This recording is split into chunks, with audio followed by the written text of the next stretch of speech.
Okay, so I'm at a point where I think I'm just sharing thoughts now. And I think this experience that I want to talk about might be specific to the Palestinian Muslim American experience, because I have yet to find someone who's Palestinian Muslim elsewhere in the world that has experienced this as much as I have and other Palestinian Americans. But please let me know if you've experienced this too. So now, this has happened to me a number of times, like enough times for me to be able to make a video about it.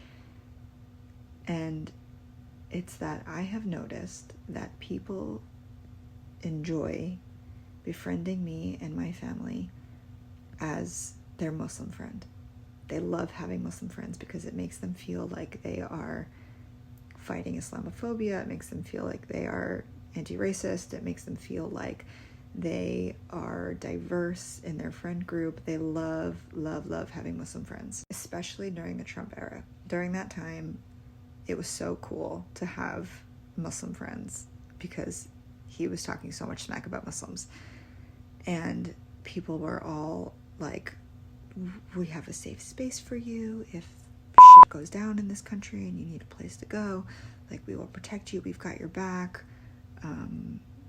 Like, we're all in this together. It was really great. And so these same people will go out of their way to acknowledge your Muslimness and to make you feel safe and comfortable and accepted, and to do things like remember your dietary restrictions, to ask questions, to try to be as respectful as possible when it comes to understanding Islam and what it means to be Muslim. They will tell you how sad they are about the state of the world in terms of how they feel about Muslims. They will act shocked when you bring up experiences of racism and bigotry.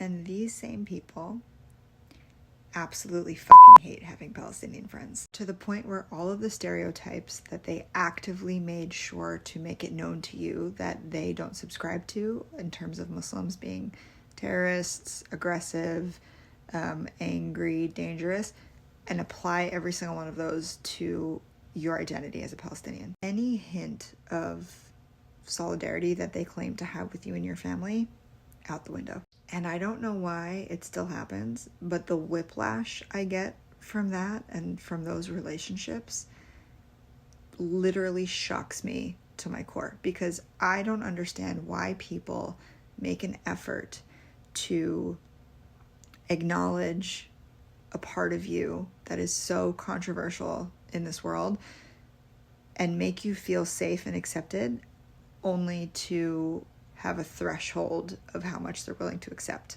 of who you are. It's only, I know that this is like a very bold statement, and I'm sure there's like a little bit of room for error here, but like, I'm pretty confident that this is only a Palestinian Muslim experience. No other Arabs that I know who are Muslim have experienced this before. Like, no one just drops their Lebanese or Syrian friend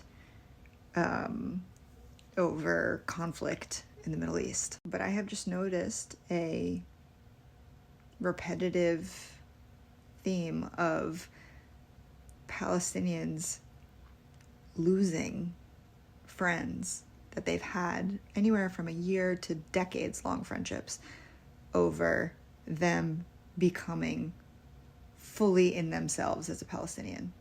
Like, we get too Palestinian for people at a certain point in a relationship. And like, being totally truthful, the art that I create is absolutely inspired by those experiences. They are the experiences that make me so angry, and I feel so foolish, and I feel so duped every single time that the rage that I have in reaction to it comes out in the art that I create. So I think my point in saying all of this is that there is a certain responsibility that comes along with having Palestinian friends. And it is unique to Palestinians. You cannot befriend or hire, this goes across the board, just the existence of Palestinians in your life. If you are unwilling to get uncomfortable with the acceptance of personal biases that you have or stereotypes that you might be unconsciously holding on to, you cannot be friends with a Palestinian. You cannot hire a Palestinian in your company. You cannot be in the presence of Palestinians. There is a responsibility that comes along with being in our presence. And that responsibility is being willing to be open, being willing to be uncomfortable with what you know and what you don't know, and be open to learning new things and to question what you have been told, and to understand that we have a unique outlook on life that you can only get from being friends with us. And so if you're not willing to do that, if you're not willing to challenge yourself and your thoughts